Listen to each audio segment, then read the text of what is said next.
On Monday night, March 7th of 2016, at approximately 7 o'clock p.m., we had a very serious traffic accident on US 280 between Rocky Ridge and Green Valley Road. Erwin Francisco Bartolo, age 21, was traveling westbound on US 280 in a 2004 Chevrolet Blazer, crossed the median into oncoming traffic. After crossing the median, his vehicle struck the victim's vehicle, a 2011 Toyota Camry, head-on. The victim had to be extricated from the vehicle by the Mountain Brook Fire Department and was transported to UAB Hospital in serious condition. The victim sustained very serious injuries due to the wreck. The victim was also approximately 33 weeks pregnant. The unborn infant was killed as a result of the wreck. Officers on the scene determined that Francisco Bartola was under the influence of alcohol and placed him under arrest. Warrants were obtained today from the Jefferson County District Attorney's Office charging Francisco Bartolo with manslaughter, and the bond on that is set at $100,000, and assault first degree, also a bond amount at $100,000. He is currently in the Mountain Brook City Jail, awaiting transfer to the Jefferson County Jail. Now I'll take questions if anyone has any. Was it y'all's decision for the manslaughter charge rather than a vehicular homicide charge? It's what we presented to the District Attorney's Office and agreed to down there. What's his background? Where is he from? I don't have that. He does have an Alabama driver's license, local. Do you know his alcohol level offhand? We're going to await blood tests and urine tests to determine the exact blood alcohol level. But we did some field sobriety testing as well as other testing to help lead us to believe that he was intoxicated. Can you tell us where the suspect was headed and where the victim was headed? Actual eventual destinations? Yeah. No, I just know that the victim was eastbound going outbound on 280, and the suspect, Francisco Bartolo, was coming westbound on 280 into town. Where does she live? What part of the Birmingham region does she live? I don't have that either.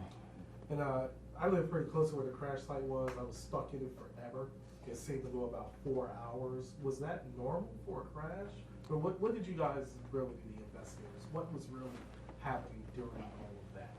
Very early on, we were afraid that there would be a death involved in that accident, so we immediately began the investigation as a fatality accident. So it slows everything down and becomes much more precise. A lot more people have to come out and be involved in interviewing and measuring and that sort of thing. So yes, it was long and it took up the entire road, but that's the nature of how that crash scene was. What's the difference here? What determined the manslaughter charge as opposed to the vehicular homicide? It just fit with what the detectives presented to the DA's office. Are any other charges pending? No, and some people might think that you don't have a DUI charge in there. It's actually a part of the charge of the manslaughter.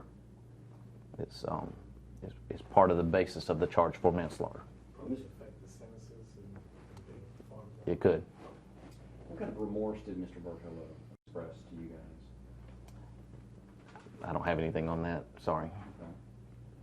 Chief, I know you guys investigate every case over in Mount Brook, take it seriously. Was this case particularly more poignant for the department?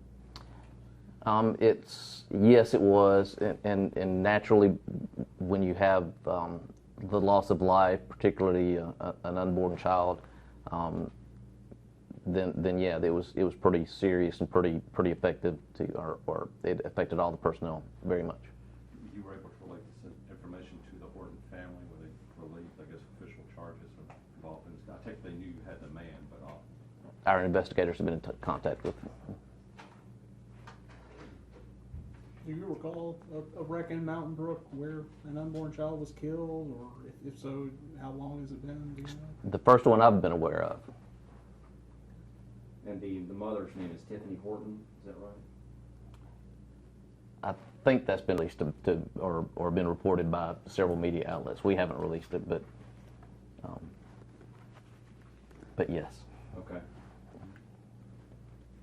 I mean, how does this speak to the extreme, I mean, this is just almost the extreme to how bad getting drunk and driving can be. It seems like there's just a very extreme consequence here. A poor decision on a young man's part.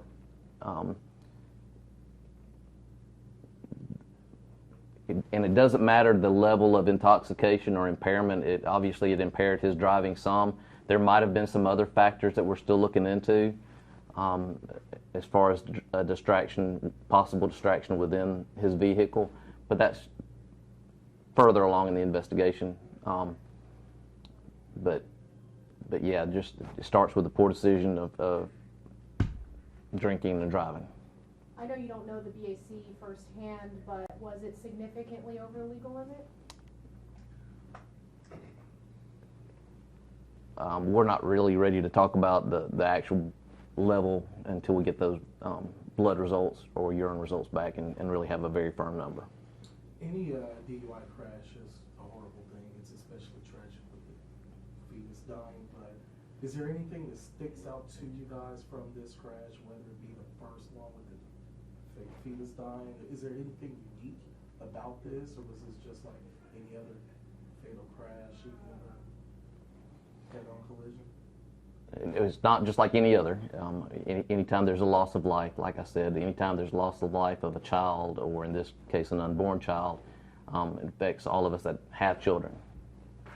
So, Does the suspect have any similar priors that have come up? not that I'm aware of. Chief, could you walk us through specifically what happened in this crash? He was heading westbound, passing Whole Foods. She was coming eastbound. She had just gone through the intersection, I guess, at Rocky Ridge Road. And then I guess, could you just walk us through exactly how these two cars collided head on? Yeah, you pretty much just said it. He was traveling westbound. For whatever reasons, distracted, intoxicated. His vehicle moved to the left, crossing the median, and she was just traveling eastbound, center lane of 280, and he crossed over and hit her head on. Just probably very little reaction time for her. Is there something that would you want to look into having a concrete median there, or would there have been something that could have prevented him crossing over? Well, that'd be kind of an ALDOT determination. They look at all these accidents and what could or couldn't prevent it, and what measures might be taken. Have you had others there, other crossovers in that area before? That, Not right there. no. Not right there. We've had intersection-related accidents just very close to there at that Rocky Ridge intersection. We've had much fewer down at the Green Valley intersection since it was redone. The other crossover 280 accident that we had, and I can't remember if it was 2012, 2013, was after you pass Lakeshore, going up that rise before you get to Office Park. Someone crossed, and that's actually a concrete, curbed, divided. It's not a wall divided, and they cross there and head on to another vehicle. It was like on a weekend. It wasn't like I fell asleep at the wheel.